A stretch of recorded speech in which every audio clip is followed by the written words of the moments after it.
వ్యత్యాసం ఉన్నది. మీ మాటలు ఎవరు నమ్మాలి? మూసి తప్పకుండా ప్రక్షాళన జరగాల్సి ఉంది. నేను ఎప్పుడు కూడా చెప్తాను, ఎందుకంటే నేను ప్రపంచంలో దాదాపు 20-30 దేశాలు తిరిగిన వ్యక్తిని కాబట్టి. ఈరోజు మీరు ఎక్కడ పోయినా సరే, చికాగోలో బ్రహ్మాండమైనటువంటి లేక్ ఉంది, దాన్ని కాపాడుతున్నారు ప్రజలు. మీరు అదేవిధంగా మ్యాంచెస్టర్ రివర్ ఉన్నది అక్కడ. మన న్యూయార్క్లో మీకు మంచి నదులు, న్యూయార్క్ న్యూజెర్సీ మధ్యన నదిని డివైడ్ చేస్తుంది. మీరు మళ్ళీ లండన్లో థేమ్స్ రివర్, ఆ థేమ్స్ రివర్ పక్కన కూడా మీరు రివర్ మీదనే ప్యాలెసెస్ ఉంటాయి, క్యాజల్స్ ఉంటాయి.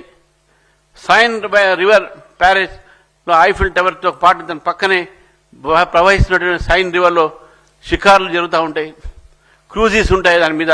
మళ్ళీ ఇటు పక్కన అటు పక్కన బ్రహ్మాండంగా భవనాలు ఉన్నాయి దాని మీద.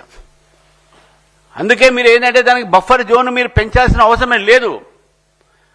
12 నుంచి 50 మీటర్ల దాకా బఫర్ జోన్ ఎందుకు అవసరం మీకు? ఆ 50 మీటర్లు చేసినప్పుడు మొత్తం మూసి ఒకే రకంగా జరగాలి కదా.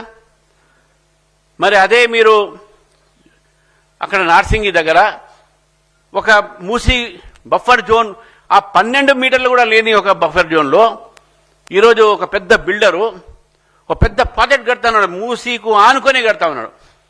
మరి వాళ్ళకి బఫర్ జోన్ పనిచేయదా?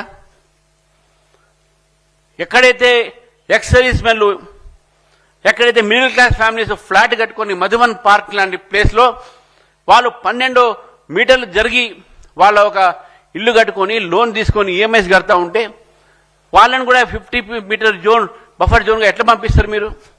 అక్కడనో ఒక బఫర్ జోనే లేదు, ఇక్కడ బఫర్ జోన్ పెడుతున్నారు. ఇక్కడ డిస్ప్లేస్ చేసేది మీరు ఎవరిని అంటే మిడిల్ క్లాస్ ఫ్యామిలీస్ని. కాబట్టి ఈ యొక్క ఏదైతే ప్రాజెక్ట్ అవుతుందో ఈ ప్రాజెక్టు ఇంప్రాక్టికల్ ప్రాజెక్టు. ప్రక్షాళన చేయడానికి మీకు ఇంత అవసరం లేదు. 2-3 వేల చిల్లర ఎకరాల్ని ఈరోజు స్వాధీనం చేసుకునే ప్రయత్నం మీరు ఉన్నారు. 3000 ఎకరాలు స్వాధీనం చేసుకున్నా కూడా మీరు అక్కడ రైతుల్ని, ఎందుకంటే మనకు వచ్చే ఏవైతే కూరగాయలు అయితే ఉన్నాయో మీకు చాలామంది తెలియకపోవచ్చు, మూసీ పరివాహక ప్రాంతంలోనే ఈ హైదరాబాద్ నగరానికి సగము కూరగాయలు ఇక్కడి నుంచి వస్తాయి. మీరు ఎక్కడ పోయినా చూడండి, మూడిచి పక్కన అన్ని తోటలు వేస్తూ ఉంటారు. అవి కూడా పట్టా భూములు, రైతులకు ఇచ్చిన భూములు. ఒక 10 మంది రైతులు అక్కడ పండించుకుంటారు, అక్కడ వాళ్ళకి ఆదాయం అది. అవి కూడా పోతాయి. కాబట్టి మూసీ నది ప్రక్షాళన ఎవ్వరు కూడా దానికి వ్యతిరేకించరు. మూసీ నది ప్రక్షాళన కావాలి, మంచి నీరు దాంట్లో రావాలి. మీరు ఎక్కడి నుంచి తీసుకొస్తారు? ఫ్లడింగ్ ఏ వాటర్ పెడతారు దాంట్లో? మూసీ ఫ్లో అంత పెద్ద ఫ్లో లేదు, ఇటు ఈసా ఫ్లో కూడా అంత పెద్ద లేదు. దాన్ని ఫ్లడ్ చేయాల్సిన అవసరం ఉన్నది. You have to flood it with fresh water. ఏది ఉన్నప్పుడు కూడా దాని మీద ఆలోచన ప్రభుత్వం చేయాల్సిన అవసరం ఉన్నది. ఇది ప్రజలకు కూడా వాస్తవం తెలవాలి. ఈ ప్రాజెక్ట్ ఎంత అవుతుంది? ఈ ప్రాజెక్టుతో పాటు ఇంకో ప్రాజెక్ట్ ఈయన పెట్టారు, గాంధీ సరోవర్ ప్రాజెక్ట్ అని.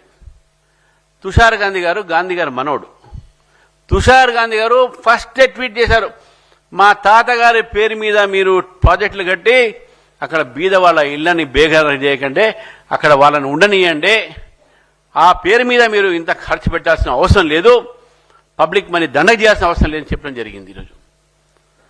మరి గాంధీ సరోవర్ ప్రాజెక్ట్ అవసరమా? ఆల్రెడీ ఇప్పుడు గాంధీ పార్క్ ఉన్నది, అక్కడ ఆల్రెడీ ఇప్పుడు అక్కడ కార్యక్రమాలు జరుగుతూనే ఉన్నాయి.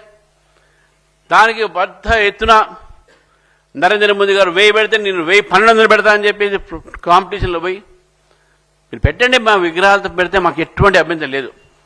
కానీ పేదవాళ్ళ ఇల్లు కూలగొట్టి దాని మీద మీరు విగ్రహాలు కడితే తప్పకుండా దాన్ని భారతీయ జనతా పార్టీ వ్యతిరేకిస్తుందని చెప్పి కూడా తెలియజేస్తున్నాను. ఇది విషయం మనం గుర్తుపెట్టుకోవాలి. కాబట్టి డాక్టర్